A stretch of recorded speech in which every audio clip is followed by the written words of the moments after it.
graft onto. So you cut your plant on that side, and then while that's attached to the plant, you're going to shave that down, right? So, these are awkward to get out. Okay. It's fairly sharp. So that's, imagine in my tree, and I'm going, yeah, that's good, right? So I need to get it to whittle out like that, right? So we go like this, and it takes a bit. Don't go too far. What you want to do is kind of eventually sort of shave it down bit by bit until you kind of get that point going on. You probably haven't picked the best spot to do that because of that big lumpy bit there. So we'll get rid of that. Sorry. Sorry. And then I'm going, okay, I'm getting rid of that bit. So we don't want that bud or anything like that. So that's my point, to sort of cut it off. And then we're just going to go. I'm not going to be able to do it like Wes. You know how he did one clean? Yeah.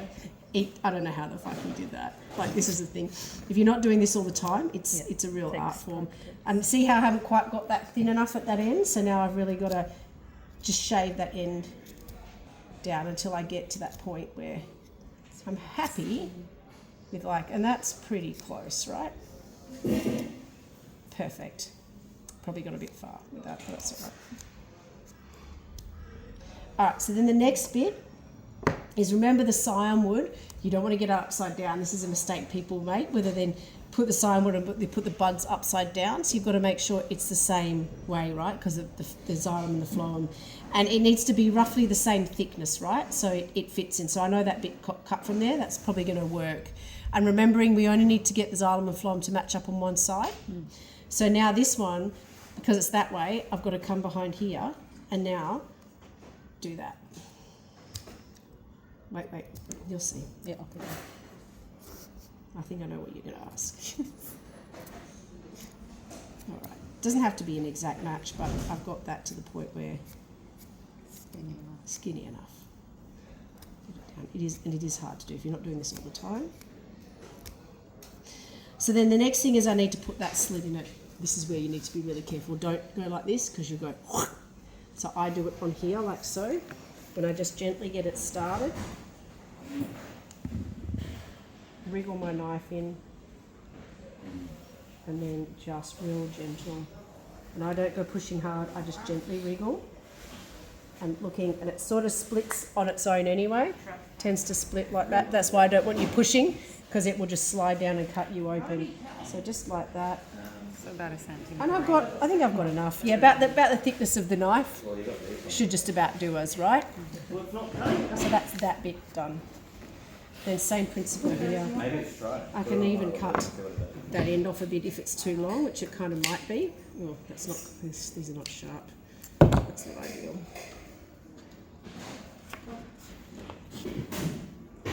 Don't do that, folks. So I whittle that down a bit again.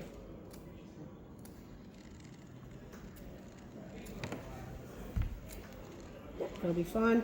And then again, just start it up about a third of the way down. Just wriggle it in until it starts real gentle, not lots of pressure. I'm just rocking gently. Keep it level. And then, I'm seriously, because I've seen people just slip. Yeah, and see how that just goes? Like that, it just kind of went. It's almost like once you sort of open up the apple. And there we go. I've gone to sort of like my blade thickness, so that should match. Oh. Yeah, kind of masking tape will work. Where's that? Did I have that roll of grafting tape? Yeah. Pass me that green, that's actual grafting tape. So, as the video showed, right, electrical tape works best because you can actually pull it tight and it just comes off. This is the actual grafting tape, and you can feel it isn't all that good. So now we've got to match this. This is the whip and tongue, right? So I just need to peel that open a little bit and then try and get that whip in there and open it up a bit. And it is a little bit tricky to initially get that to open up and match, but eventually you will, and you kind of just open it up a bit with the knife. Just kind of prise it back a bit like that. Now it's going to go. Now it's going to go.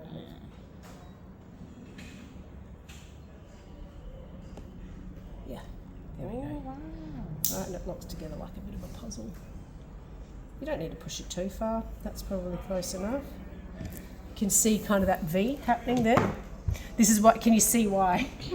You don't just want to go butchering trees and do this. You can certainly grow your own, but I couldn't allow students to just go around and start doing this to trees because you'll make a mess of it. So now I need to look on which side, and I'm thinking that side seems to be the best aligned. Remember, you don't have to get it on both sides. The cambium just has to be aligned on one side. I'm pretty happy with that alignment. Or you can put it across, but I'm pretty comfortable that that's pretty well aligned. Then I get my grafting tape. And then we're going to get this started. So we do an initial wrap. It's not the best, the grafting tape. It's not even sticky. No, that's why it's better with the blue tape. Yeah, the electrical tape. But you've got to keep tension in this, otherwise it will come. And then you're going to have to tie it off. Sure.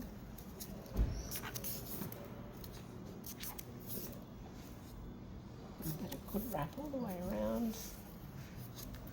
And I'm just going to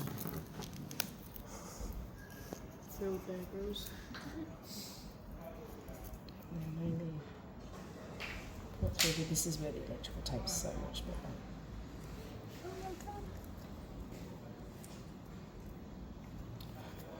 So, because I'm using the tension on it. There we Yeah, that's relatively tight, and then lose that. Now, the only problem with that being now is that this won't come off itself like the electrical tape does. So what happens is you're going to have to check on that graft, and when that graft is taken, you're going to have to pull this off. So use electrical tape, and it's much easier because it binds. You don't have to muck around with that, right? And that is a graft. So we'll just have a little look at that. Nice. So